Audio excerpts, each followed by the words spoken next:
With the icy roads and cold weather, most businesses are indeed closed, but some are keeping their doors open for those needing a bite to eat. KXI 12's Taylor Brooks takes us to places in Sherman, keeping residents and essential workers fed. As the winter storm lingers, we are an HVAC crew, and so our guys are out helping people keep their heat running. Workers and residents may need a bite to eat on the go. Boss said he'd buy us some lunch. We would like to support locally. That's why Cackle and Oink stores remain unlocked. There's still first responders, tow truck drivers. Everybody still has to get out. The nurses, not everybody can stay home.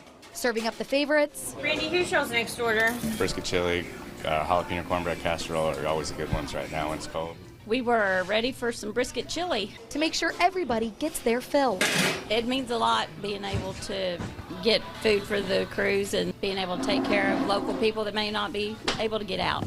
Just down the road. Then she brought up Jack in the Box, and I was like, I'm gonna get some Jack in the Box too. Some fast food options are available too. I like to eat anything, and there's just nothing at the house. For Brooklyn, the bacon double, the smash something another just does the trick. Getting food to try to get us through until the roads clear up at least. But getting there could bring some issues. Oh, look, they having trouble getting in here too.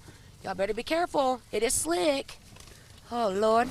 With sleet and ice covering the roads. But no matter if it's a small business like Cackle and Oink. They're here for us, we're here for them. Or a chain like Jack in the Box. Jack in the Box saved the day. Jack in the Box saved the day. Some restaurants and businesses across Texoma are some of the superheroes of this winter storm. In Sherman, Taylor Brooks, KXII 12.